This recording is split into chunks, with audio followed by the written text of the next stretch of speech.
wah kalau nggak dari program ini, kayaknya aku Nggak mungkin bakal, bisa. iya kayaknya aku apa mungkin ya aku bisa kesini nonton. Wow. Assalamualaikum warahmatullahi wabarakatuh.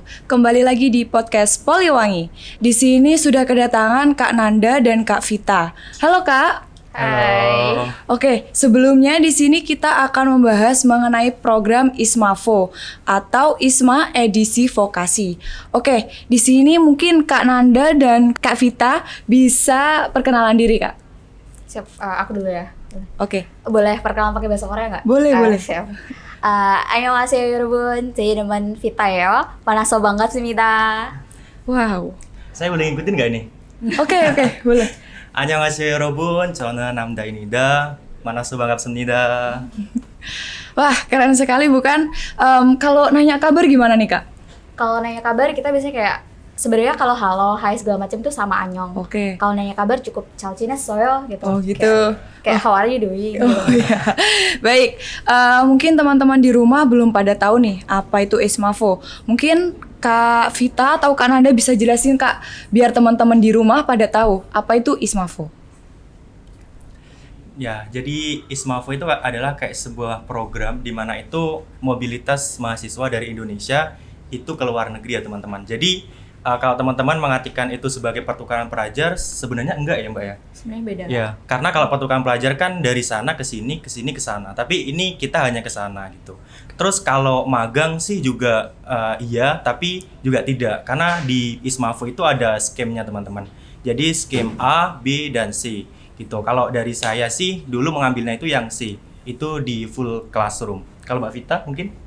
Boleh sekalian nambahin ya Pak ya. Oke. Jadi ISMAVO itu sebenarnya program mobilitas. Jadi pemerintah dari Kemendikbud sama penjaminannya LPDP itu ngirim mahasiswa vokasi se-Indonesia yang udah lolos seleksi buat dikirim ke luar negeri buat belajar sama dapat pengalaman industri. Entah itu dari magang atau mungkin dari kayak kunjungan aja gitu.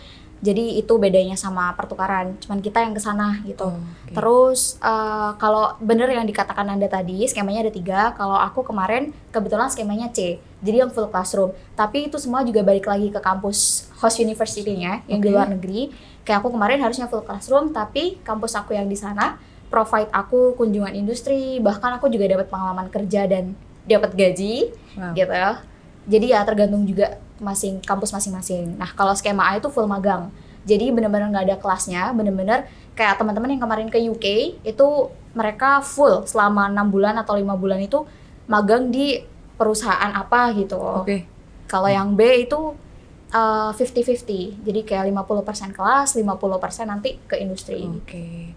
Mungkin teman-teman yang di sana belum pada tahu kakak-kakak ini bukan pertukaran ya? Bukan. Ke negara mana nih Kak? Alhamdulillah kita Kita sama. ke negaranya opa-opa, Oh. ke negaranya BTS. Oke, apa itu? Ke Korea Selatan. Wow. Ke universitas apa Kak? Apa ada anu? Kalau aku kemarin ke Ulsan College itu di kota Ulsan, itu kota bukan pojok sih ya, cuman yang berbatasan sama Fukuoka Jepang gitu. Jadi deket pantai gitu. Oke. Kalau kita beda kota sih. Ya, Oh, kalau beda. saya itu di Daegu. Daegu itu agak deket juga sama Ulsan. Kalau dari Seoul tuh jaraknya sekitar 5 jam mungkin ya. Gitu. Wow. Kalau nama kampus saya itu adalah Daegu Catholic University dan saya itu ngambil di Departemen Hotel and Convention Management. Oke. Tapi meskipun namanya Daegu Katolik, Iya. tapi nggak cuma Tapi, Katolik kan. iya. Untuk jurusan aku kemarin global business. Global Jadi business. ya bisnis global, cuman di dalamnya kita fokusnya ke hospitality, MICE industry sama marketing gitu. Oh sama kayak Kak Beda. Nanda. Oh beda. Beda. Kalau Kak Nanda apa Kak? Saya lebih fokus ke convention dan hotelnya. Oke. Tapi ada juga sedikit tentang manajemen dari destinasi wisata yang ada di Korea gitu. Wah seru sekali nih ya Iya. Kak. Mungkin siapa aja Kak yang bisa mengikuti program ISMAVO ini? Sebenarnya karena kemarin kita kan ISMAVO edisi vokasi, jadi semua mahasiswa vokasi di Indonesia tuh bisa daftar. Cuma nanti kan bakal ada tahap seleksinya, mulai dari administrasi, nanti ada interview, ada tes kebinekaan, sampai nanti dinyatakan siapa aja nih yang lolos buat berangkat gitu. Itu sih. Dan yang bisa ikut mahasiswa dari semester. Ya, dan semesternya itu dari semester 4 mungkin bisa mempersiapkan ya dari sekarang. Karena Apa aja itu Kak yang bisa dipersiapkan? mulai kalau sekarang? dari sekarang tuh mungkin kayak tes bahasa Inggris ya. Karena kan di sana itu sebelum kita berangkat tuh harus tes bahasa Inggris dulu. Itu mulai dari Duolingo, ada TOEFL IBT, IELTS, sama TOEIC. Dan itu ada standar nilainya sendiri. Kalau setahu Oke. saya, kalau dulu kan saya pakai Duolingo ya, itu standarnya 85. Tapi setiap kampus tuh beda teman-temannya. Jadi nggak memungkinkan kalau nanti teman-teman punya Duolingo, itu teman-teman bisa masuk ke seluruh kampus yang ada di listnya Ismavo. Tapi itu ada standar atau kualifikasi dari kampus sendiri. Kayak kemarin yang ada di Australia dan kayak UK itu nggak menerima Duolingo ada. Ada yang juga nggak menerima TOEIC juga ada gitu. Oh. Seperti itu. Jadi Baik. nanti sebelum daftar itu kan pihak tim Ismavo-nya bakal kasih kita kayak list-list daftar kampus ini, kampus di UK yang mau ini, buka jurusan ini, skema ini, terus nanti sertifikat English yang diterima TOEFL atau IELTS atau apa dengan skor minimal segini. Oke. Oh, jadi lumayan sulit ya Kak untuk masuk ke program Ismavo ini. Baik, sebagai award di Ismavo, pengalaman apa aja yang paling diingat sampai sekarang dari kakak-kakaknya ini? Mungkin dari saya ya. Kalau pengalaman sih apa ya? Lebih ke kunjungan industri ya. Oh, Jadi di sana itu kan karena program saya, walaupun saya itu di Skim C, tadi kan sudah dibilang oleh Kak Vita, itu tergantung kampusnya gitu. Jadi walaupun saya full classroom, tidak memungkinkan kalau saya hanya belajar di kelas saja gitu. Saya juga ada kayak kunjungan industri. Sama sih seperti kayak mungkin orang asing kalau ke Indonesia, kita ingin memperkenalkan semuanya tentang Oke. Indonesia ya. Sama, orang Korea juga gitu. Kita sebagai mahasiswa dari Indonesia dan bisa dikatakan kayak kita ini program pemerintah apalagi ya gitu. Jadi dia lebih kayak memfasilitasi kita kunjungan industri sekaligus memperkenalkan Korea. Dan pengalaman yang paling saya ingat tuh adalah ketika saya ke Jeju. Mungkin teman-teman apa ya kayak Jeju wah gitu kan. Iya. Dan itu nggak semua orang kayak bisa mendapatkan itu gitu.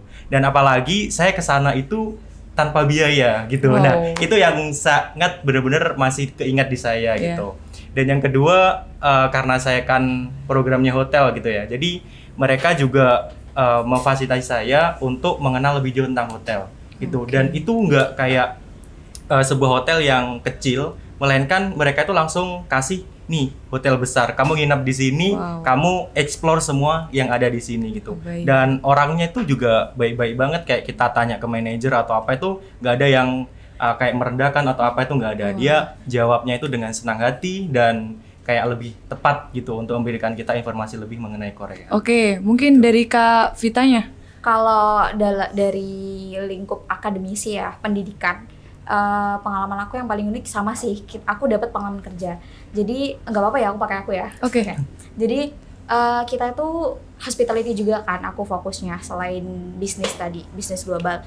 Kita ada suatu ketika kita mahasiswa itu profesor kita ngubungin, ini ada event convention, kalian mau nggak kerja di Lotte sebagai banquet service gitu, jadi waitress. Nanti kalian bisa dapat sertifikat gitu. Jadi waktu itu aku mikirnya, oh lumayan nih sertifikat, bisa buat ngelamar kerja, Iya. bisa apa aja gitu kan. Oke mau, dan mikirnya, oh ini mungkin praktikum gitu kan. Setelah selesai 1 minggu kemudian, aku dipanggil ke kantor internasional dan ternyata kita dapat gaji. Wow. Dan gajinya itu untuk sehari yang cuma 8 jam kerja, dapat makan segala macam itu wow. Wow. Aku spill aja ya. Berapa tuh? Jadi untuk 8 jam kerja itu aku dapat kalau dirupiahin itu sekitar 1.200.000. Itu 8 jam sehari. Oke, Gitu. berarti teman-teman tinggal suruh ngalikan aja ya. Iya. Kak? Dan itu kalau untuk pengalaman di luar itu lebih ke karena aku sendiri orangnya suka K-pop ya. Iya. Jadi kayak dream comes true aja bisa ke Korea. Dan aku sempat nonton konser. Wah, Nonton konser NCT, ini mungkin nanti yang nonton ada yang NCTzen. Aku mau pamerin. kayaknya iri nih. Iya. Jadi aku nonton konser NCT 2 kali. Gitu. Dan itu kayak bener-bener aku waktu di stadium itu kayak wah, kalau nggak dari program ini kayaknya aku Nggak mungkin bakal bisa iya nonton. kayaknya aku apa mungkin ya aku bisa kesini nonton Wow. bias-bias aku gitu. Oke. Jadi itu aja sih. Sama ada satu hal yang mau aku highlight, lingkungan belajarnya tuh beda sih. Karena kalau di sini kan kita mungkin karena emang orang pariwisata, jadi kayak hari Senin sampai Jumat itu ada rule seragam yang harus kita pakai Iya. gitu. Kalau di sana, jadi baru pertama aku datang di kampusku, aku udah kayak sama teman-teman yang Indo udah kita dress up rapi banget gitu ya, pakai kemeja, pakai celana, udah ready mau belajar. Ternyata pas masuk kelas itu orang-orang mahasiswa Korea itu cuman pakai celana pendek, kaos, bahkan mereka pakai slipper, pakai sendal aja. Jadi agak kaget gitu, kita udah dandan rapi, mereka sesantai itu. Culture gitu. shock berarti. Iya, ada agak culture shock. Kok boleh ya masuk kelas gitu? Oke, mungkin cara kakak beradaptasi dari lingkungan, dari makanan kan pasti sangat berbeda dari Indonesia ya kak. Itu bagaimana caranya kak? Kalau di sana itu nggak sulit-sulit banget ya kak. Cuman tergantung kita aja. Tapi kalau yang pertama kali ke sana itu kayaknya teman-teman harus persiapan bahasa Korea dulu sih. Minimal teman-teman tuh bisa membaca Hangul. Karena walau bagaimanapun kan kita sebagai muslim itu nggak boleh makan daging yang haram atau segalanya gitu kan, atau alkohol gitu. Nah, kalau di sana itu teman-teman ya, walaupun kita itu pakai bahasa Inggris, nah ini yang juga jadi culture shock saya nih. Ini suatu hal yang mungkin saya kaget ketika saya udah datang pertama kali di sana. Itu teman-teman nggak bisa hanya berpaku pada bahasa Inggris gitu. Jadi di sana itu ya sama saja kayak orang Indonesia ya kan. Kalau orang Indonesia ketemu kalau orang asing ke Indonesia ketemu orang lokal, pastikan orang lokal ya nggak semuanya bisa bahasa Inggris gitu kan gitu. Nah, dan itu juga yang saya rasakan ketika di Korea. Mungkin ketika saya beli ke, kalau toko sana namanya Point Mart ya kak. Ya itu kayak saya beli daging buat masak atau apa itu, sana biasanya ngomongnya pakai bahasa Korea. Dan saya juga hanya bisa bahasa tubuh aja nih, ya kan gitu. Ya berapa nih gitu, gini aja gitu. Itu culture shock juga. Terus yang kedua ketika ke GS tuh kayak di sini tuh Indomaret, supermarket gitu. Nah itu semuanya itu berbahasa Korea gitu. Jadi kalau kita nggak bisa bahasa Korea, yang pasti tuh kita bakal jadi orang yang paling sibuk di situ. Sibuk ngapain? Translate. Ya itu sih yang jadi culture shock saya juga. Dan juga waktu di kampus pun itu juga nggak semua orang bisa bahasa Inggris gitu. Bahkan ini juga pengalaman saya juga. Saya hanya dapat bahasa Inggris tuh di kelas gitu. Ketika saya ngomong sama officer atau dormitory office, itu pasti saya hanya mengandalkan Google Translate. Gitu. Papago. Iya, Papago kalau di sana ya namanya. Nah, jadi untuk culture shock sih bahasa ya. Yang kedua makanan, dan yang ketiga itu bagi saya adalah musim. Karena kita kan cuman punya 2 musim nih. Di sana ada berapa? Di sana 4. Dan kebetulan saya di sana menemukan musim dingin, salju, dan itu adalah suatu hal yang ya mungkin kalau imun kita nggak kuat bakal sakit atau gimana ya. Tapi ya buat teman-teman yang mau ikut ISMA nih, mungkin ya prepare aja ya untuk bawa selalu kayak kita kan biasanya tolak angin atau apa. Itu bisa sih, itu buat rekomendasi gitu Kak. Di sana apa ada jual tolak angin Kak? Ada. Ya, cuman di sana itu ada kayak World Mart. Foreign Mart. Ya, atau Foreign Mart gitu. Jadi saya juga kaget di sana bahkan antangin itu bisa sampai puluhan ribu Bisa gitu. 50.000. Iya, bisa 50.000 gitu. Oke.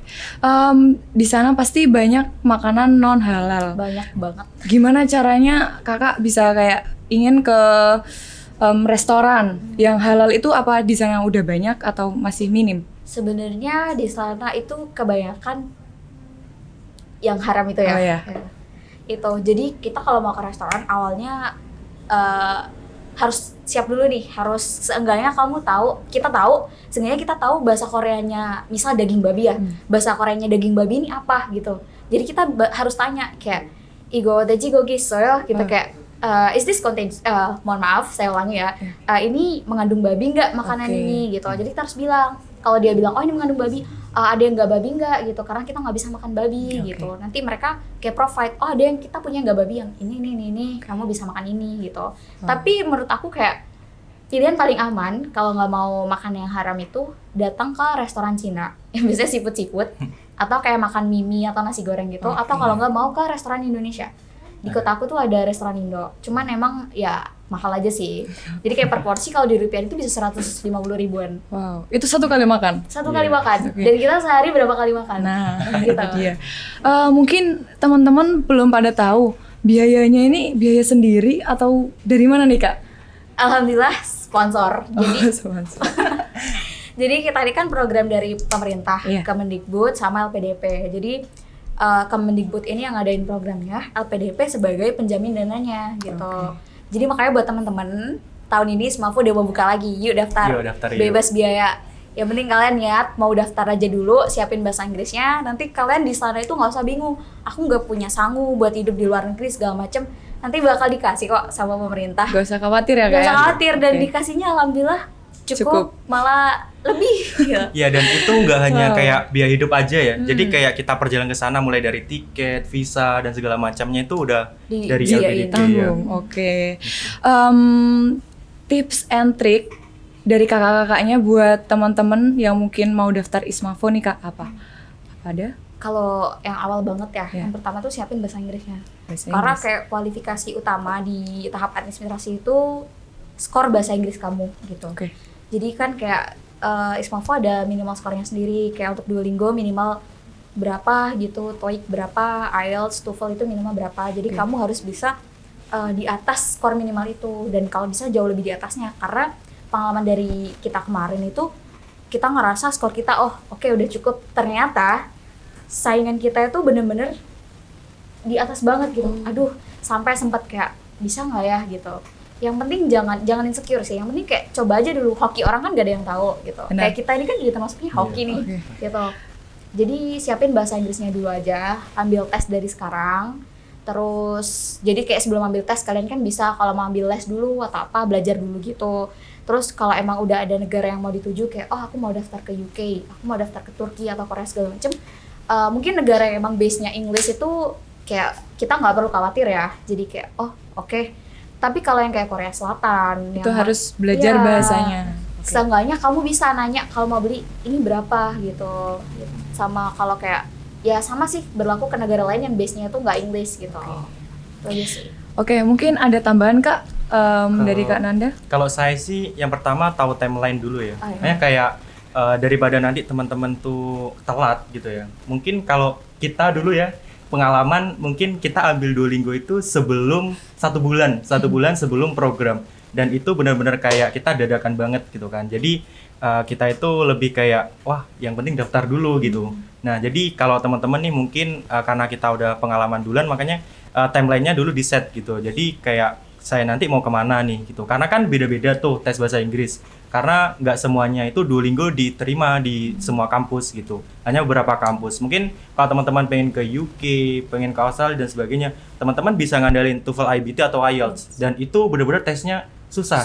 Gitu, itu susah, yang paling susah banget, dan standar minimum nilainya itu juga tinggi gitu, karena kan kita di BLPDP gitu. Terus habis itu juga teman-teman harus siapin ini kayak IC gitu, karena kan kita juga diminta IC itu. Tapi di beberapa IC itu nanti kayak ada judulnya, jadi udah di set sama sana, kita tinggal bikin dalam bahasa Inggris juga. Terus yang ketiga, teman-teman siapin aja untuk interview, karena itu suatu hal yang paling penting banget, karena di situ teman-teman nanti bakal ditanyain real tentang apa sih sebenarnya motivasi dan nanti kontribusinya setelah program tuh apa gitu. Kalau kita nanti nggak bisa meyakinkan interviewer, nah disitulah nanti tempatnya kita diterima atau enggak. Baik. Gitu sih. Interviewnya tuh di mana Kak? Online dan Online. itu full Online. English. Oh, full English. Iya, full English Oke. dari awal. Jadi benar-benar harus dipersiapin bahasa Inggrisnya. Sama udah itu aja sih. Mau nambahin aja. Oke. Waktu itu kita ambil tesnya nggak 1 bulan sebelum program ya. Lebih Iya. tepatnya beberapa hari Beberapa sebelum hari. ditutup. Iya, sebelum ditutup. Dan itu mepet banget. Karena mungkin kita orangnya terlalu chill, terlalu santai nanti-nanti. Nah, Oke. ini masih boleh cerita nggak ya? Boleh. Nah, itu juga ini salah satu culture shock aku sih. Karena kita kan orang Indonesia terkenal santai-santai ya, kayak nanti deh bisa Iya. gitu kan. Ketika kita datang ke Korea, orang dengan budaya yang terkenalnya budaya pali-pali, jadi budaya cepet-cepet. Mereka tuh bahkan even makan, mereka harus Cepat. harus cepat. Mereka benar-benar nggak mau waktunya terbuang. Terbuang sia-sia. Bahkan 1 detik pun itu nggak mau. Mereka kerja, belajar, makan itu cepat-cepat semua. Dan itu kita awal kayak kaget, karena waktu aku ada kunjungan industri, kita dikasih waktu buat makan siang kan. Kita makan santai, kita mungkin kepikirannya makan biasanya 30 Iya. menit gitu kan. Mereka 5 menit baru duduk itu udah ayo udah disuruh gitu. Jadi kita kayak nggak habis makanannya gitu. Dari situ sebenarnya bukan yang benar-benar struggle juga, tapi agak kaget aja awalnya gitu. Jadi kita harus bisa nyesuaiin diri sama budaya yang ada gitu. Jadi selalu yang aku tanamin di diri aku tuh, oke, aku pasti bisa secepat mereka gitu.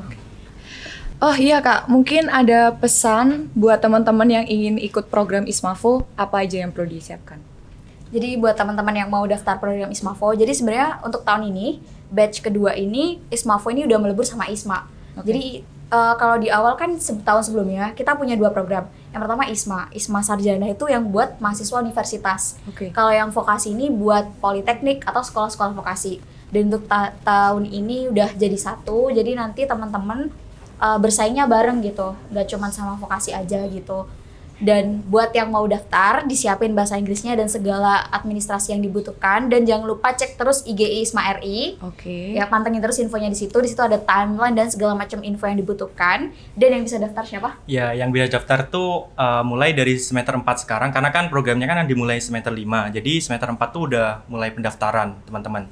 Terus dan juga teman-teman yang dari semester 6 juga mulai daftar juga. Karena program ini untuk semester 5 dan semester 7. Gitu. Dan kalau mau mendaftar di Poliwangi itu jangan bingung teman-teman, karena kita sudah juga punya koordinator ya gitu dari kantor internasionalnya Poliwangi, itu Bu Rija ya. Jadi teman-teman juga bisa menghubungi beliau nanti terkait dengan ISMAVO atau ISMA itu bagaimana pendaftarannya. Mungkin ada tambahan lagi Kak? Udah nggak ada? Ada dari aku, yang penting gak usah takut dulu, karena aku dulu sempat kayak aduh bisa nggak ya aku bersaing gitu. Jangan mikir gitu dulu, yang penting disiapin dulu, yang penting punya niat, pokoknya yakin aja sama diri sendiri gitu loh, karena hoki orang tuh nggak ada yang tahu gitu kan. Bisa jadi meskipun kita gini-gini aja justru kita yang dapat gitu kan. Yang penting coba aja dulu, siapin semuanya, daftar, berdoa, niat, udah itu sih, sama teruslah bermimpi. Dan saya satu lagi mungkin kapan lagi ya kita bakal merasakan ke luar negeri pada waktu kita kuliah gitu. Dibayarin lagi. Ya apalagi dibayarin gitu, dibiayai sama pemerintah gitu. Ya mungkin kalau saya bisa mengatakan kita anak negara kalau di sana ya gitu, karena memang ya duta Indonesia gitu. Kapan lagi sih teman-teman jadi duta Indonesia di negara orang, terus habis itu mencoba hal baru di negara orang, terus habis itu mengambil hal baru juga di negara orang yang ya mungkin kita bisa terapkan di Indonesia gitu teman-teman. Gitu sih. Makasih ya Kak atas pemaparan mengenai ISMAVO. Mungkin teman-teman di sana udah pada tahu bagaimana itu, apa itu ISMAVO dan apa aja yang dilakukan. Mungkin sekian podcast hari ini. Terima kasih sudah menonton dan sampai jumpa di podcast selanjutnya.